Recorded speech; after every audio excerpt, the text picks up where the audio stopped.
إن الحمد لله نحمده ونستعينه ونستغفره ونعوذ بالله من شرور أنفسنا ومن سيئات أعمالنا. من يهده الله فلا مضل له ومن يضلل فلا هادي له، وأشهد أن لا إله إلا الله وأشهد أن محمدًا عبده ورسوله. فإن خير الحديث كتاب الله، وخير الهدي هدي محمد صلى الله عليه وسلم، وشر الأمور محدثاتها وكل محدثة بدعة وكل بدعة ضلالة وكل ضلالة في النار. فاعوذ بالله السميع العليم من الشيطان الرجيم. بسم الله الرحمن الرحيم.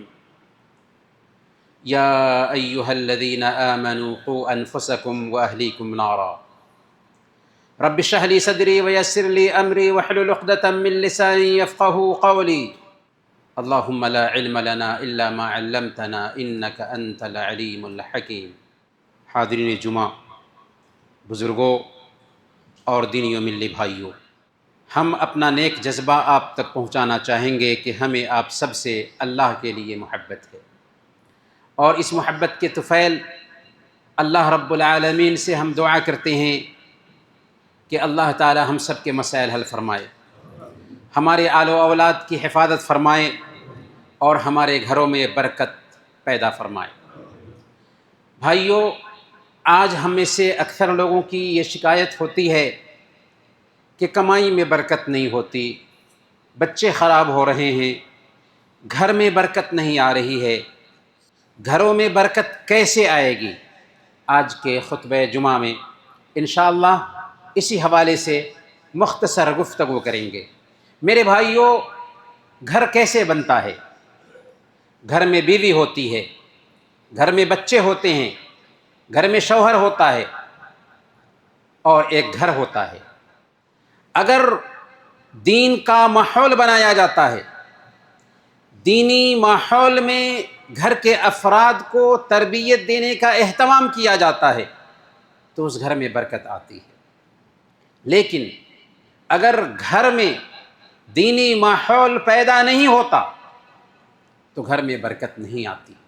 اسی لیے سب سے پہلے نمبر پر گھر میں برکت لانے کے لیے ضروری ہے کہ شوہر بیوی کا رشتہ بہتر ہو، دینی بنیاد پر یہ رشتہ قائم ہو اور شوہر بیوی ایک دوسرے کا خیال کریں۔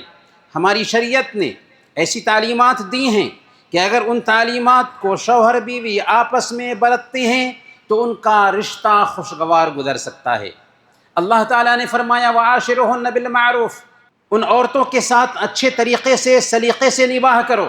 اگر ان کے اندر تمہیں کوئی کمی نظر آتی ہے تو ٹھیک ہے، اس کمی کی بنیاد پر تم ان کو خراب سمجھ رہے ہو، حالانکہ اللہ تعالیٰ نے اسی کے اندر بہت سارا خیر بھی رکھا ہوگا۔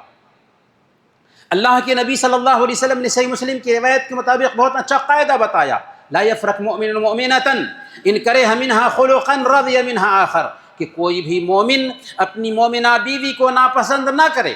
اگر اس کی ایک عادت اس کو پسند نہیں ہے تو دوسری بہت ساری عادتیں ہوں گی جو اس کو پسند ہوں گی۔ کوئی فرشتہ صفت انسان ہمارے گھر میں نہیں آتا، بلکہ ہمارا رشتہ انسانوں کے ساتھ ہوتا ہے، اس لیے ہمیں برداشت کرنا ہوگا۔ اگر ہم خوشگوار زندگی چاہتے ہیں، اگر ہم گھروں میں برکت چاہتے ہیں تو ہمیں خوبیوں پہ نگاہ رکھنی ہوگی، خامیوں کو نظر انداز کرنا ہوگا۔ جب شوہر بیوی کا تعلق اچھا ہوگا تو اس گھر میں بچے بھی اچھے پلیں گے۔ اللہ تعالیٰ فرماتا ہے یا ایھا الذین آمنوا قوا انفسکم واہلیکم نارا، اے ایمان والو اپنے آپ کو اور اپنے گھر والوں کو جہنم کی آگ سے بچاؤ۔ جہنم کی آگ سے ہمارے گھر والے کیسے بچیں گے؟ جبکہ اس گھر میں دین کا ماحول ہوگا، گھر میں نماز کی پابندی ہوتی ہوگی، گھر میں قرآن کی تلاوت ہوتی ہوگی، گھر میں ذکر کا اہتمام ہوتا ہوگا۔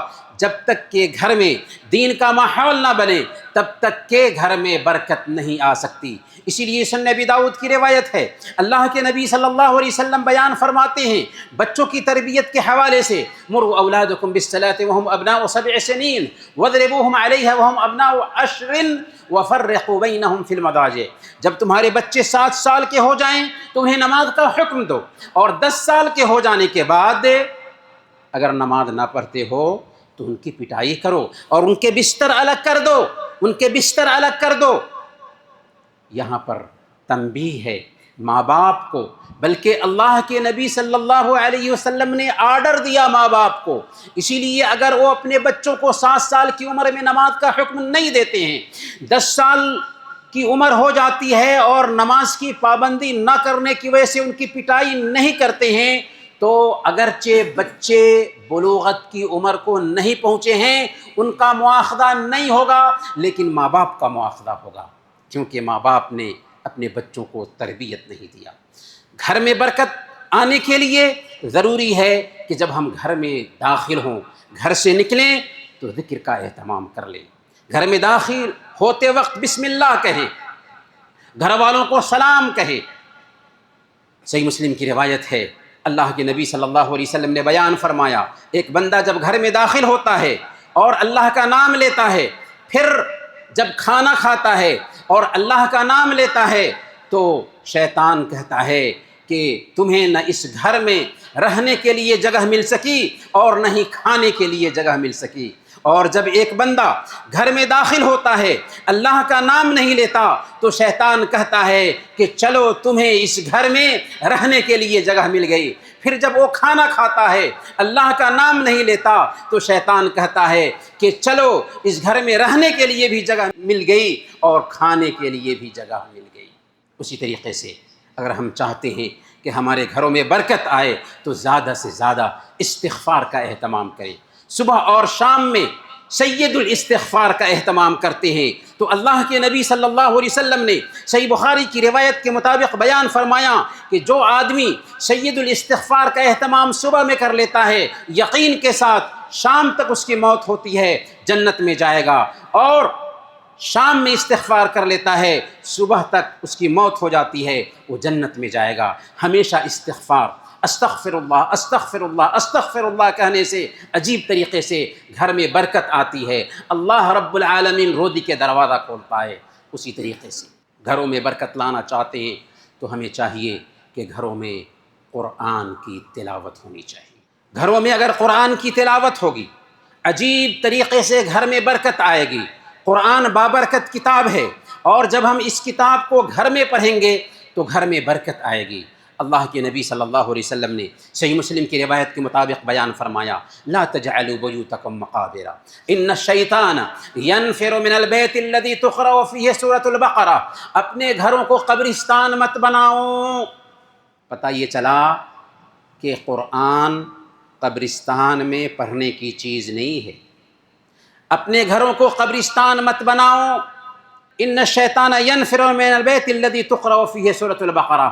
اس گھر سے شیطان بھاگ جاتا ہے جس گھر میں سورہ بقرہ کی تلاوت ہوتی ہو. تو پتہ یہ چلا کہ گھروں کو قبرستان نہ بنائیں.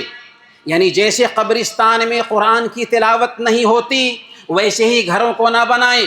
اگر ہم اپنے گھروں میں قرآن پڑھیں گے اور خاص طور پر سورہ بقرہ کی تلاوت کریں گے تو گھروں سے شیاطین بھاگ جائیں گے، گھروں میں برکت آئے گی. گھروں میں برکت چاہیے تو صلہ رحمی کریں، رشتہ نبھائیں. آج ہمارا حال یہ ہو چکا ہے کہ ہم اپنی دنیا میں جی رہے ہوتے ہیں، ہمارے بہت سارے رشتہ دار ہوتے ہیں، ان کو پوچھتے تک نہیں.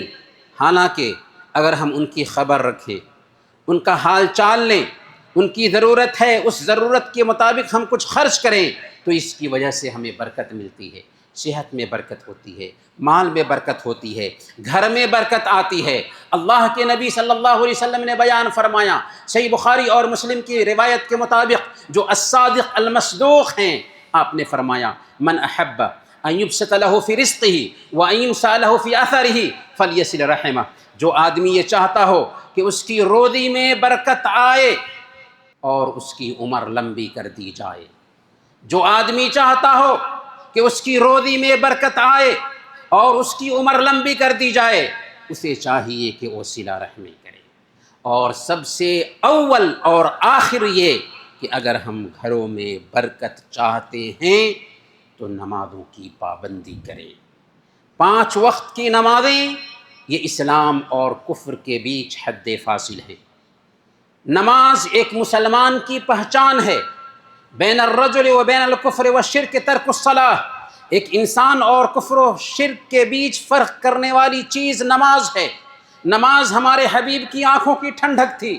سب سے آخری وصیت اللہ کے نبی صلی اللہ علیہ وسلم نے اسی کی ہے۔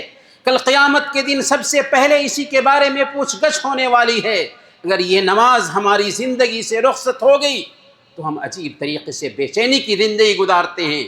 صحت کی برکت جاتی رہتی ہے، اولاد کی برکت جاتی رہتی ہے، گھر کی برکت جاتی رہتی ہے، ہر طرح کی برکتوں سے محروم ہو جاتے اور ہمیں پتہ نہیں ہوتا، ہمیں شعور نہیں ہوتا، ہمیں سمجھ میں نہیں آتا کہ کیوں ایسی بے برکتی ہے۔ اس لیے کہ نماز ہماری زندگی سے رخصت ہو چکی ہے۔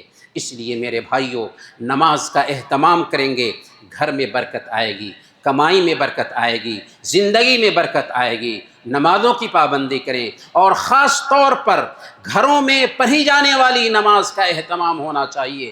خیر و صلاۃ المرء فی بیتہ الا المکتوبہ، ایک انسان کی سب سے بہتر نماز اس کے گھر کی نماز ہوتی ہے سوائے فرض کے۔ فرض نماز کہاں ہوگی؟ مسجد میں ہوگی، لیکن فرائض کے علاوہ ساری نمازیں گھروں میں ہونی چاہیے۔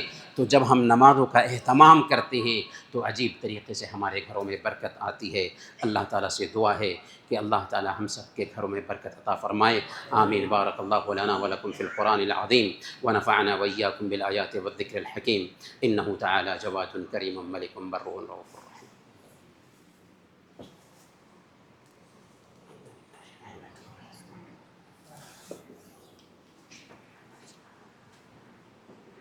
إن الحمد لله نحمده ونستعينه ونستغفره ونعوذ بالله من شرور أنفسنا ومن سيئات أعمالنا، من يهده الله فلا مضل له ومن يضلل فلا هادي له، وأشهد أن لا إله إلا الله وأشهد أن محمدا عبده ورسوله، فإن خير الحديث كتاب الله وخير الهدي هدي محمد صلى الله عليه وسلم، وشر الأمور محدثاتها وكل محدثة بدعة وكل بدعة ضلالة وكل ضلالة في النار۔ فاعوذ بالله السميع العليم من الشيطان الرجيم، بسم الله الرحمن الرحيم، إن الله وملائكته يصلون على النبي يا أيها الذين آمنوا صلوا عليه وسلموا تسليما، اللهم صل وسلم وبارك على محمد وعلى آل محمد كما باركت على إبراهيم وعلى آل إبراهيم إنك حميد مجيد، وارض اللهم عن الخلفاء الراشدين أبي بكر وعمر وعثمان وعلي وعن سائر الصحابة أجمعين، اللهم أمطر شأبيب رضوانك على جميع المؤمنين والمؤمنات والمسلمين والمسلمات الأحياء منهم والأموات، اللهم لا تدع لنا ذنبا إلا غفرته ولا هما إلا فرجته ولا دينا إلا قضيته ولا حاجة من حوائج الدنيا إلا قضيتها يا أرحم الراحمين، اللهم أعز الإسلام والمسلمين وأذل الشرك والمشركين ودمر أعداءك أعداء الدين۔ عباد الله رحمكم الله، إن الله يأمر بالعدل والإحسان وإيتاء ذي القربى وينهى عن الفحشاء والمنكر والبغي يعظكم لعلكم تذكرون، اذكروا الله يذكركم وادعوه يستجب لكم ولذكر الله أكبر والله يعلم ما تصنعون۔